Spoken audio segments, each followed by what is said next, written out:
गत 24 घंटा राज्य में पाग मुख्यतः भाव शुखिला रही। सर्वोच्च दिन तापमात्रा मोर बौद्ध में 44.6 डिग्री सेल्सियस रेकर्ड कर केतक स्थान में ग्रीष्म प्रभाव अनुभूत होती। आमर बर्तमान जो देखा राज्य में धीरे धीरे तापमात्रा कमिबार लगी। आज और आसंता काली जो 2 दिन रोचे मुख्यतः किसी जिले में आंशिक भाव ग्रीष्म प्रभाव रही संभावना रोचे।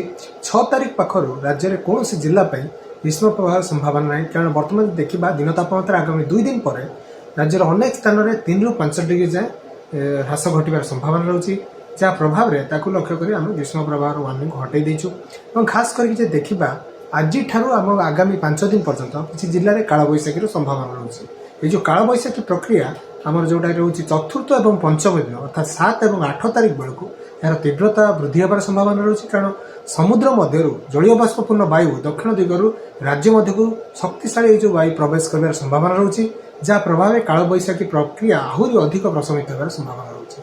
ताकू लक्ष्य करके आम चेतावनी जारी कर 7 तारिख में किसी दक्षिण ओडिशा और उत्तर ओडिशा किसी जिले में भारी वर्षा पूर्वानुमान जारी कर सहित वर्तमान जो देखा जो दिन तापमात्रा जो रोचे बर्तमान उपकूल ओडिशा प्राय अंचल में ग्रीष्म प्रभाव कौन संभावना ना। धीरे धीरे आभ्यंतरण ओडिशा ग्रीष्म प्रभाव कम।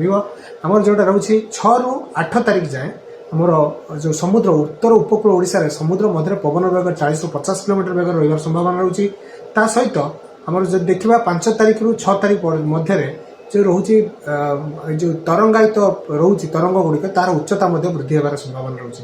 ताकू लक्ष्य करके आम 6 ରୁ 8 तारिख जाए मत्स्यजीवी मानक समुद्र संपूर्ण भाव ओडिशा उपकूल और तार अंचल को संपूर्ण भाव बारण कर।